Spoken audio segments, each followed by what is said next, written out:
I believe that God does his work in whatever context he is allowed to do his work. And with the ready accessibility we have to the scriptures, and people in general have to the scriptures, somebody somewhere is bound to be reading these words. And again, like Dean Taylor and his wife were finishing up the day and reading the Bible as they were in the military and asking, what do we do with this when Jesus says, love your enemies?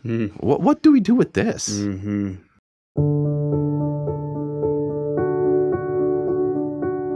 Yuriy Kravets, welcome to the Anabaptist Perspectives podcast. So by way of context or introduction, you were born in Ukraine, behind the Iron Curtain, actually, before the Iron Curtain would have fallen, in what was the Soviet Union at the time. Ultimately, you left and we're here now in America. You're in, Pennsylvania, doing this. And there is quite a story in between for you and your family. And I want to capture that today and lessons learned along the way and what you all went through that whole process. So let's just jump right in. And the first question being, what was it like growing up in Ukraine? What kind of church situation were you a part of? And let's start at the beginning. Sure. So, like you said, I was born in the Ukraine, in the Soviet Union, actually. So 1988, right before the fall. And I still have some memories of that time. Growing up there and in our village, right on the edge of Kyiv, the capital city. And yes, still a good bit of memories. It's helped that our family has went back and forth a number of times there, which I'll get into the story as we go. So growing up, I'd say I'd had a happy childhood, functional Christian family, which is a blessing, something that I value more and more as the years go by. Parents did their best to raise us boys. I have 5 brothers, but 6 actually. One passed away when he was little. So the first big change in my life is we're going to America. Like, oh, America, what's that like, right? Because you heard things. We didn't have a TV, right? So we weren't exactly sure. We just heard stories. Now, to my parents, what America was the illegal radio broadcast that I think it was the Voice of Peace or some Christian radio station would beam their messages. So these messages would the government would try to jam them to make sure they couldn't get through, but they still somehow managed to get through. And so America was a Christian nation where people were Christians and upright, and they had this preaching this message of salvation to spread to the whole world. So that was in our eyes and most of my parents' eyes. That was America, right? So hey, we're actually going there through a set of circumstances. It's kind of a not a straightforward path that it took for us to get here, but we're going there. But I think it would help to give it some additional context of what it was like in Ukraine, probably even before my time. So as I mentioned, I was born into a Christian family, and my parents would have been part of the unregistered or underground church, as is commonly known. So part of why it was unregistered was that they believed in the separation of church and state. The separation of church and state meant that the state should not have any say in church affairs. They rejected government involvement, and particularly the communist regime, which was the regime at the time for a whole generation of Slavic people. That was the regime that they lived with, which was atheistic, and everything that comes along as part of that package. And my dad was actually imprisoned for his faith on trumped-up charges for some time. How long was he in prison? Almost 3 years. So his sentence was cut short by just a little bit because of the fall of the Soviet Union, and they're all political prisoners, I think, which included religious prisoners, were set free. Man, that's kind of wild. Like, I don't know, I've heard stories or you read a book, about whatever, the underground church, and for you to have such a direct connection to that, wow, that must have been really hard, for your family in that kind of environment. Yeah, there were some difficulties for sure. But in a way, those prisoners, they had a mission field in the prisons. That's true. And so that's one of the things that the underground church was good at adapting to is what are the circumstances? How can we still live out the teachings of Christ to evangelize, to share the gospel? And so I believe that God did his work there through the multitudes of prisoners that were imprisoned for their faith and are essentially the heroes of modern-day heroes of the faith. Even though here in the American context we know about them, but we may not know their names, except for maybe a few that books were written about and that kind of thing. So, of course, I don't remember any of that. I don't remember meeting in the woods. I don't remember police coming in, breaking up services and that kind of thing. But growing up, these are the stories I heard. And these are, so this was really ingrained into me that this was a regular Christian experience. That's just so interesting because that's very different from, I'm assuming, what most of our audience would know as a regular Christian experience, right? And so you're coming out of the Soviet Union, you end up coming to America. So tell me about that process. Like, how did that manage to happen? What year is this then that you all came as a family to America? So from 1990 to 1995, there was a lot of openness to hearing about religious things. So remember, a whole generation of not having any kind of religious influence. And now, all of a sudden, all these doors are open. And so my dad was involved in evangelism. Various places opened their doors, like institutions of higher learning, even military bases. Wow.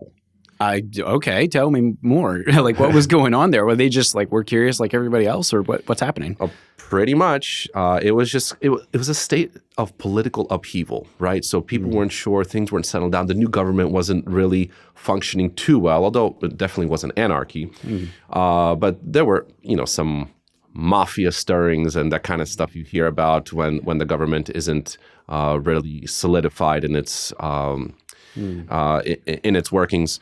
So there was some of that, but at the same time, there was openness. There was openness for evangelism, and my dad and a few others just had open doors. They were able to share testimonies, and they were able to supply Bibles by, I think it's the Gideons, that once, again, the Soviet Union fell apart, a lot of different groups now had access to the former republics that made up the Soviet Union. So Gideon's International, I think, was one of them, and they supplied the Bibles, but they had the local teams that went out and did the evangelism and handed them out. So my dad was involved with that. And it was kind of what I would describe, and I think he would describe as well, as a disconnect between the head and the heart. All right, because the opportunity to immigrate to the States came up several times.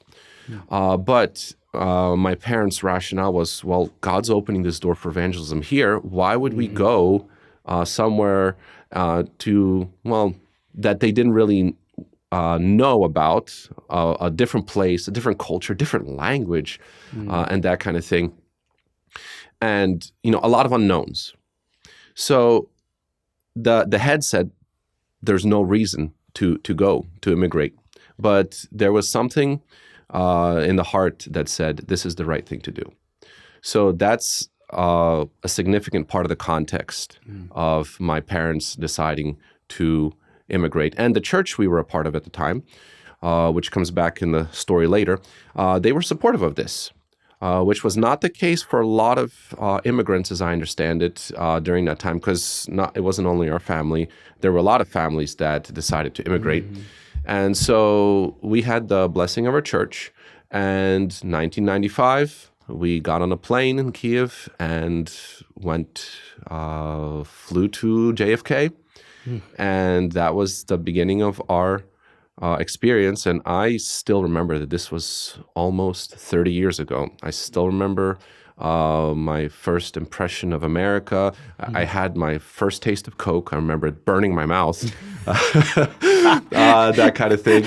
I remember just on the van that came and brought us to Pennsylvania, just looking at all these cars that were just on the road and the New York City traffic and everything. Oh, Wow, just all these cars.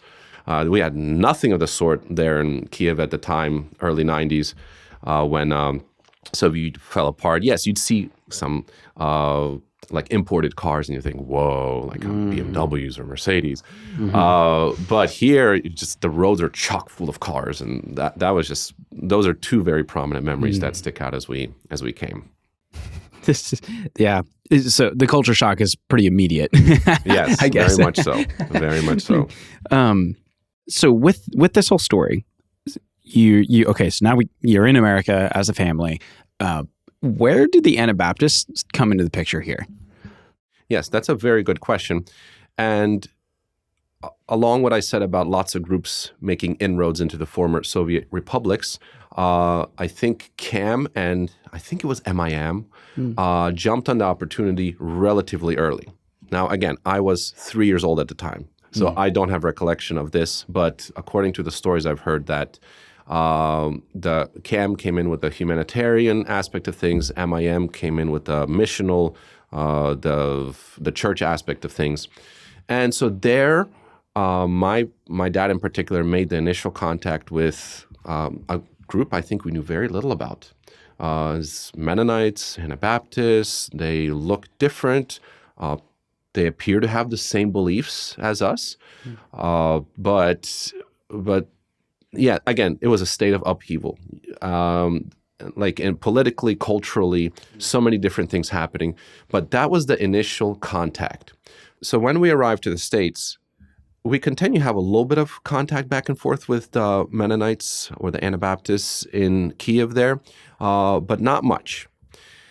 So we got connected with an evangelical church, which we had relatives in, and they had Baptist in the name, which was very familiar to us because we would have identified with officially evangelical Christian Baptists, which the Baptist meant that it was believer's baptism.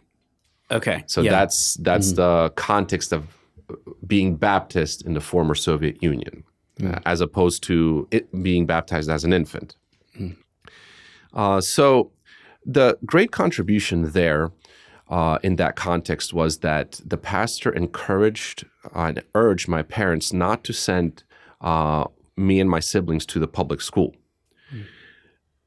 and instead attend the private Christian school there was there at the church. And looking back now, that was very helpful because it kept us in a religious environment. Now I say religious environment, as I get into the story more, you'll see why I use that phrase. But I think it really helped us in the long run. That was a struggle for my parents because they grew up going to public school and under an atheistic government. And here being told, no, the public school will just erode the values of your children and the values you're trying to raise them with, that just didn't make sense. And it was one of the many things that did not make sense to my parents about America and how Christianity functioned here and everything. So that was a good experience, all circumstances considered, for us, for me and my brothers as we integrated here in the States. So I said earlier about the religious environment because it is from that time period that I'm beginning to connect the dots on things that eventually bring me to the values I hold dear today. Looking back at that time, I would be hard-pressed to say that most of my classmates from that time are following the Lord today. Yes, we had daily exposure to Bible stories and did Bible memory, but the hard, practical teachings of Jesus, such as loving your enemies and living a countercultural lifestyle, weren't emphasized. So to give you an example, a vivid memory that sticks out in particular is there was this rule, no going to movie theaters. Middle schoolers being middle schoolers had as the obvious. So, but what if we go with our parents? Or what if we buy that same movie and watch it at home? And I don't remember a good answer being given to that Yeah, that's a very legitimate question. And the other thing is just the doctrinal teaching. So the teaching, once saved, always saved, was something that was brought up again and again, saying like, once you're saved, you're good to go. And it's just ever present. So again, some students asked, well, what if someone who is saved keeps singing? And then I vividly remember the response to that question is, you will die. Oh, okay. Yeah, God will take you home. And again, something that did not make sense, but it was a very, again, looking at it now, it's kind of jumping some hoops. But at that time, we were young and impressionable. Says, okay, we better not sin. Even though we're saved, we better not sin because we will die, is what I remember from that time. And I may, time and memory has probably failed me on some of these particulars. And if I was to revisit some of those conversations now, they probably would look a little different. But that was essentially my impression. And so it caused a lot of this confusion, besides the cultural confusion that was happening and the culture shocks, like you mentioned. I remember just struggling spiritually. And what does this all mean? I don't ever remember doubting that God existed, but there was just this inner turmoil. And I didn't have good answers to these questions, which I wish I did, but I think that's part of the journey to where God has brought me now, so that I can look back and say, you know what? That is what God brought you through. And so be grateful to God's protection and his merciful hand and his grace for bringing you through that situation, so that you can now see it and do your best to influence the context you come in contact with to make somebody else's life different. So it sounds like some of this is just part of the larger story of the challenge of integrating into a new culture, a new country, new language, new everything, really, and trying to find, okay, like, where do we plug in with church? What do we believe? All of that. That's a lot, right? So again, you'd mentioned you bump into the Anabaptists a bit in Ukraine before you come here. Okay, you come to the States. Where do you run into the Anabaptists again then? Yes, good question. So that's the next part of the story. My dad, at some point, I guess it was 1 year or 2 years in, reached out to some of the contacts he made back in Kiev and asked, well, are there any churches like yours, people like yours over here? Because we were living in Delco. There are not many Anabaptists in Delco. I don't know of any congregations there in Delaware County. So yes, there are some, but in a different part of the state. So I don't think we even had our own vehicle at the time. This is not like the 2020s, right, where as soon as immigrants come, they can almost expect to have a vehicle ready for them. This is the late 1990s. Things were different back then, especially in that area.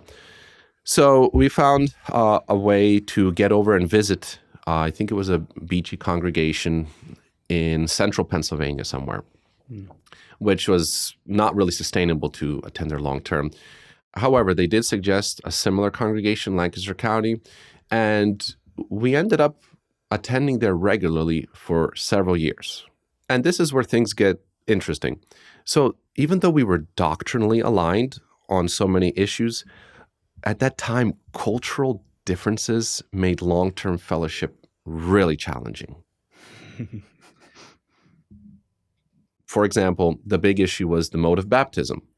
Pouring or sprinkling was what the unregenerate Orthodox Church did to babies, right? That's the context.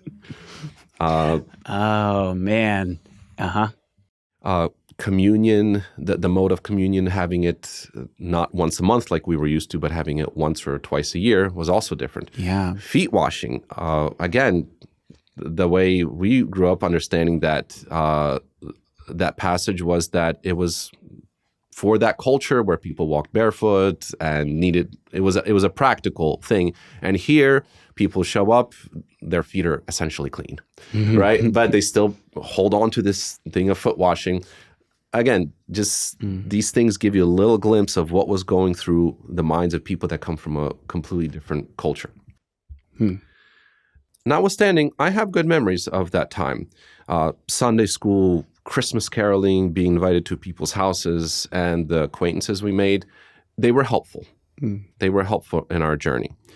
So if anybody watching this remembers the Kravets family from that time, attending Mine Road, I just want to say thank you. Thank you for the input and the impact that you had to our family. It made a difference. We were kind of like a little blip on the radar at that time, but I believe it really helped our family kind of find some kind of grounding in a time that was very confusing to us. So here, an obvious question can arise. Why didn't the Kravets family start attending one of the many Slavic churches that mushroomed in the States during that time? Because like I said, we weren't the only immigrants that came. And a lot of those that came were Christians, and they started their own congregations. And the response to that is my parents observed what they deemed to be drastic changes in values among their peers. The freedom that America offered quickly affected the practical Christian walk of former persecuted people, of these immigrants, and it was yet another challenge that my parents were faced with. I said it, and I'll say it again, that this was just a confusing time for me. I never doubted the existence of God, and I wanted to be a Christian, but it was a cycle of praying the sinner's prayer, asking for forgiveness, falling back into sin, doubting my salvation, and repenting again. And just that cycle that went on for a long time. So this is a long process from what I'm picking up, right? It's not like you land in America and boom, you're like integrated into a great church and everything is good. Like it sounds like years, right? Of, I guess the word that comes to mind is kind of circuitous. Like we're here. We're trying this. We're visiting this church. We're trying to find a place to plug in and a community that we can be a part of that matches the convictions and beliefs that you all had, that, your parents, the rest of your family had. So ultimately then, through this experience, if you want to talk more about that experience, but then ultimately, how did you find a place to plug into long-term? Yes, good question. And I just want to say that I'm very thankful to God that he kept working on my heart and not letting me go down the path that many of my peers ended up going. That is by his grace alone, his mercy that was, looking back now, is so evident in my life. But the question that you ask requires some additional context. We were now at a place where we didn't feel at home with people from our ethnic background because of the compromises that my parents saw happening. We certainly didn't fit into the evangelical church because of differences in beliefs. Couldn't plug into the Mennonite church because of the culture barriers my parents were facing. And we were left up in the air, so to speak. So in 1998, we met with who I will call the family-centric conservative evangelical movement.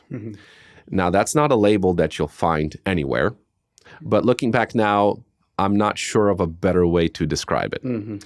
So in 1998, we become acquainted with families that are part of this movement, and we surprisingly found some shared values.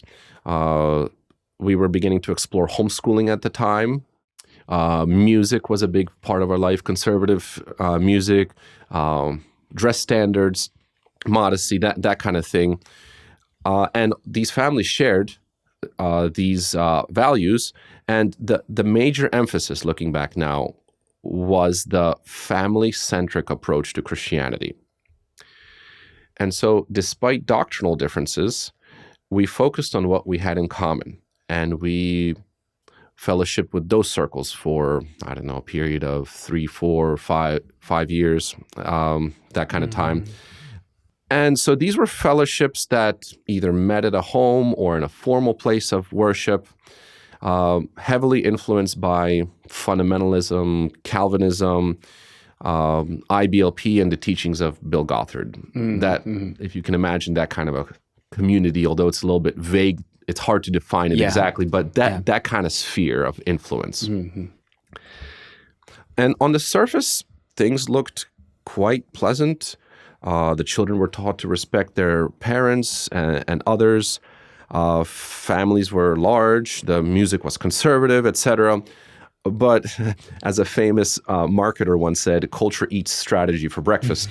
And by that I mean that the values and beliefs eventually catch up and reveal what a philosophy has underneath. So after a few years, a family we were close with sent their oldest son, a good friend of mine, to the Air Force. And we were just shocked how, again, non-resistance wasn't something that was brought up often. It was just one of those things that was kind of put aside because everything's going fine, right? We don't have a war happening. This was before 9/11, before the invasion of Afghanistan and that kind of thing. And this young man was very pleasant, not ashamed of his faith, the kind of guy that parents would consider a role model. However, once he got into the Air Force, his spiritual end came rather quickly. Drugs, I think it was a dishonorable discharge, then marriage, then divorce, and then prison again, and just that vicious cycle. And somebody that I was relatively close with just transformed unimaginably. And so that left a serious impression on me. I was just like, how can this happen? These were people we spent a lot of time with. And how could that happen? Other families from that time experienced things like sexual abuse in the home, and two fathers who were part of this kind of circle of fellowship we were part of eventually met again in prison of all places. So looking back now, I'm like, wow, what was happening? What was happening? Although, again, things on the surface looked very nice and pleasant and modest and conservative, and just things were okay. So then come the early 2000s. And through these family-centric connections, we come in contact with the charity circles, as they're known in popular Menno culture, right?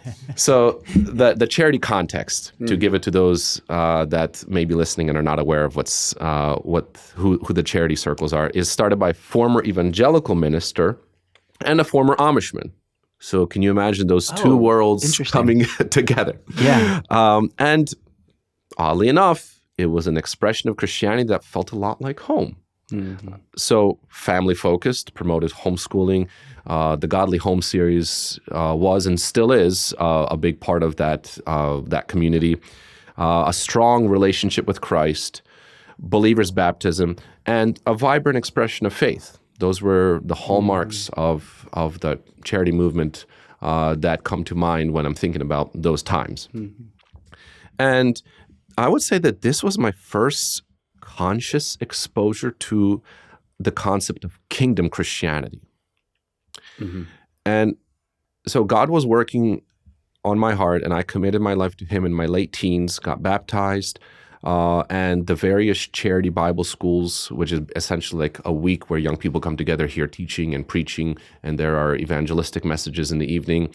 Those Bible schools really shaped me spiritually, and just made me step over into the kingdom Christianity camp knowingly, not by inertia, not by tradition, not by culture, but knowingly. And it still was a process, but I remember that was like a watershed moment. Yeah, so it kind of, one of the themes, it seems like it keeps coming up, is this is a journey. This is a process. Maybe it fails, I'm guessing at the time, felt kind of meandering and like, oh my, where are we going? And maybe here or here, like trying to find where can we plug in and live out what God wants us to live. But somewhere in this story, like, because we'd been talking before we turned the cameras on, that your family ended up back in Ukraine again. So what happened there to where y'all went back? Yeah, that's a good question. My dad, being the visionary that he was, there were some things he really appreciated about what he saw in American Christianity, which resonated with some of the things we imagined America was before we came over, which turned out not to be exactly true. But there were good things. God's children were here. God was doing a work here. And he liked what he saw. And he had this vision of trying to take some of that back to our native Ukraine and say, hey, you can, in his words, you can actually make it to heaven from America. Right? It kind of seems funny now, but again, what we thought of America as being and what it was like in reality were two different worlds apart. And so that God put on his heart, and we went back as a family to Ukraine. So we got involved with the church our family was part of before immigrating, and started reacquainting ourselves with what I would call Slavic Anabaptism, while keeping in mind the experiences we had in the States. So at this time, I'm just going to fast forward a little bit. We were involved in various ministry opportunities with music and that kind of thing.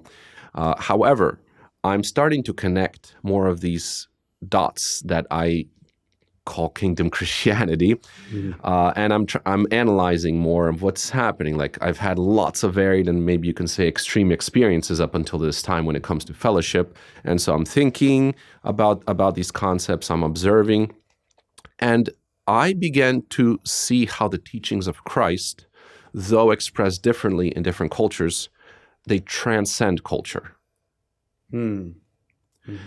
I also began seeing that compromises on these teachings never ends well. One of these circumstances from this time was the difficulties our church and family experienced. Dad was pastoring at the time, and there was just some added stress. There was some division and just overall difficulties. And looking back, there are things from these years I'm ashamed of, and they would be related to following the teachings of Christ, even when circumstances pressed otherwise or compelled otherwise. Things like brotherly love in both interpersonal and interchurch relationships are not values you want to compromise on. You used a term that I want to go back to just briefly. You said the Slavic Anabaptists. Who are you talking about in that case? I got to be honest, I don't know if I've ever heard that term used. So who are these people, and how were you integrating in with this community of believers when you went back to Ukraine? Yeah, that's a good question.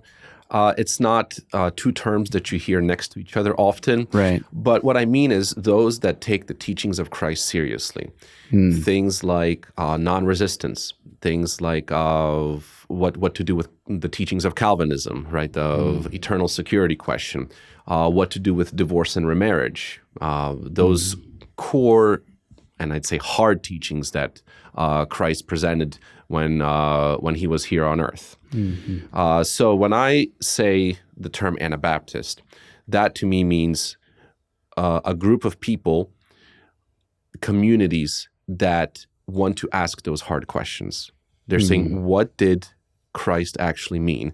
And in the words of Dean Taylor, did Jesus Christ actually mean what he said? Yeah. So when I say Anabaptist, I'm referring to those that are asking these questions instead of finding ways to explain them away, like a lot of religious currents are trying to do nowadays. That's helpful context, because you also mentioned something earlier that I think is another important piece about how these teachings and these values, these things you were learning and processing through, go beyond culture. I can't remember your exact wording, but something about it. This is beyond culture. Yeah, they transcend culture. And it sounds like you were really seeing that when you go back to Ukraine. You're seeing it in a different setting and noticing that. I think that's an important piece, to note. It is kind of easy to think of things like the Mennonites, the Amish, the whatever. That's just a culture. It's like, well, it is a culture, but there's other elements to it as well. And anyways, I think this Ukraine piece is kind of significant. So y'all were back in Ukraine for how long then? We were back for about 6 or 7 years. And then where the story continues is that being American citizens, we relied on getting stamps in our passports that would allow us to stay in the country for extended periods of time.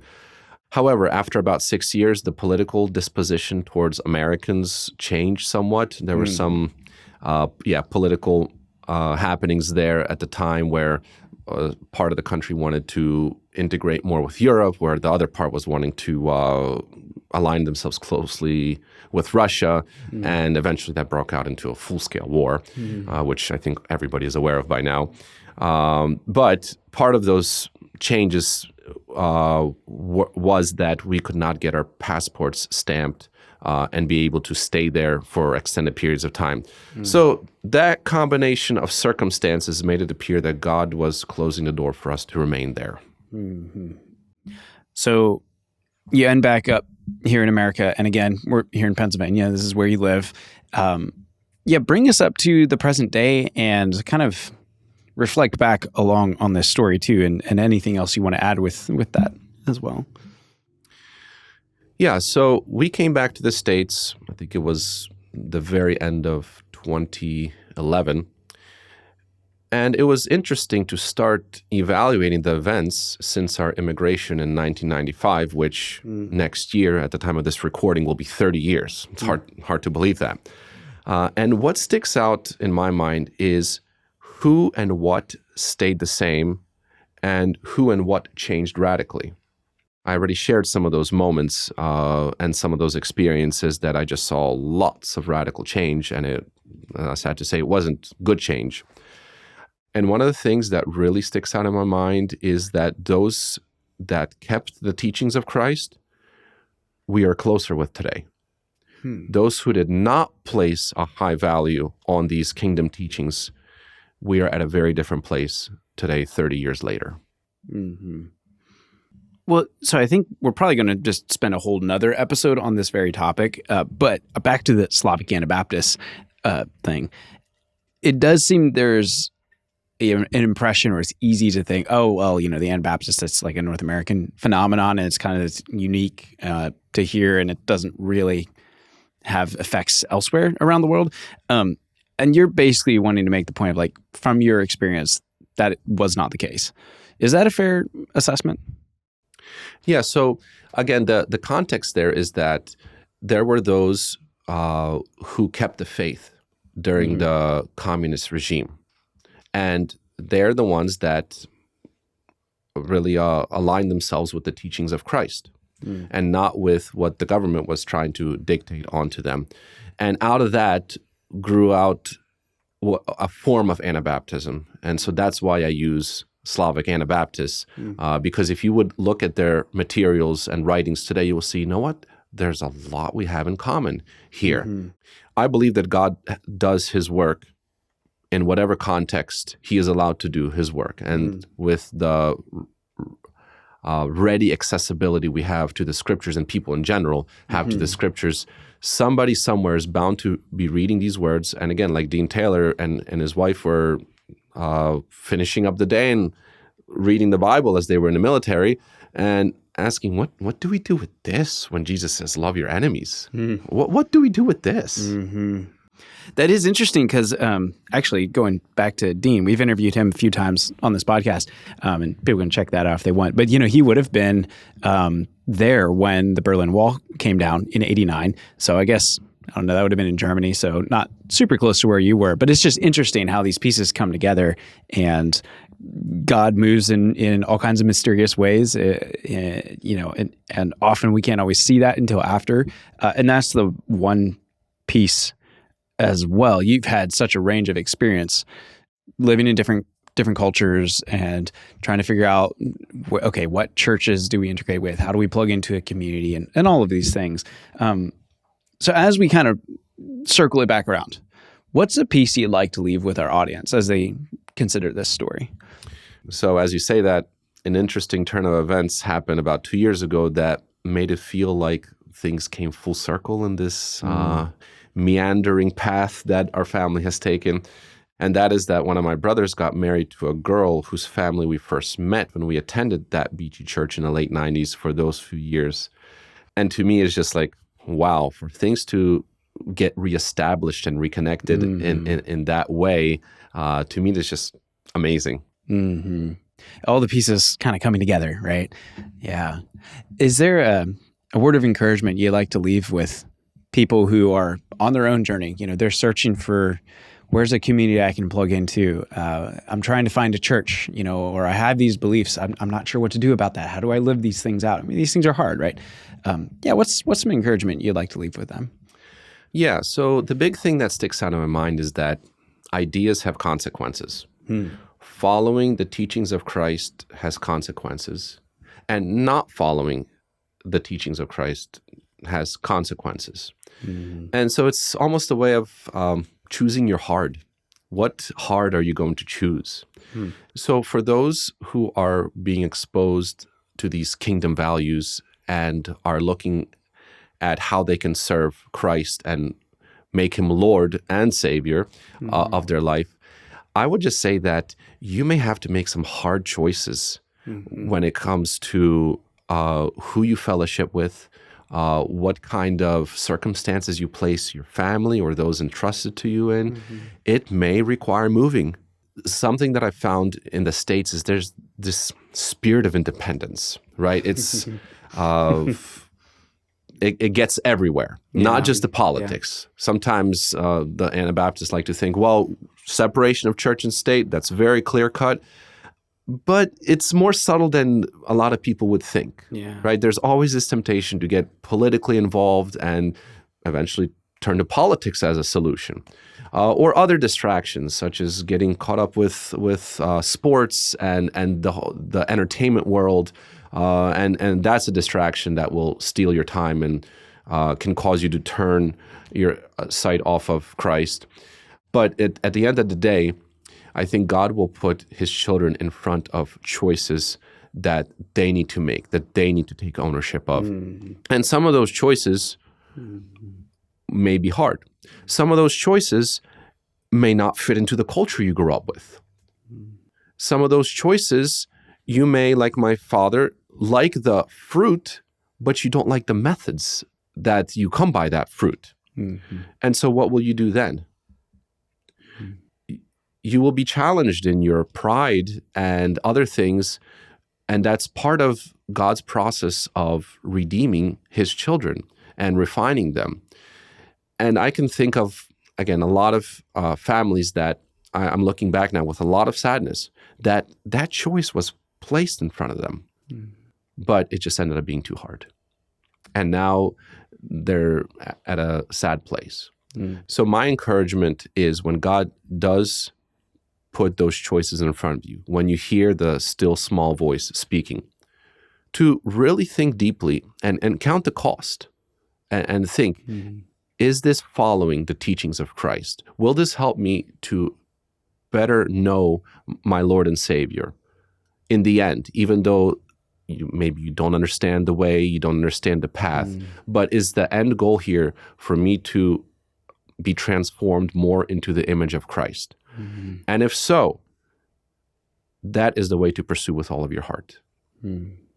Otherwise, if you reject making a good choice, it can have very negative ramifications for you, your family, and those that you have responsibility for. So that's the encouragement I would leave with anybody listening, is to press into the kingdom, is to take these values and make them your own and not compromise on them. Wow. Well, Yuriy, thanks for taking the time to come out today and tell your story. I think you've given us all a lot to think about. That's quite the story. I really hope this is an encouragement to listeners and they're able to pull some pieces out and say, okay, yeah, I can have some clarity on what is the next step God wants me to take. So yeah, thank you for sharing today. Thank you for having me. Thanks for listening to this episode with Yuriy Kravets. If you found this interesting, stay tuned as we have some other conversations with Yuriy that should be releasing soon. So make sure you subscribe so you don't miss those. We also have a monthly email newsletter, which you can join through our website at anabaptistperspectives.org. And of course, all the content we've made is on our website as well. Thanks so much for watching, and we'll see you in the next episode.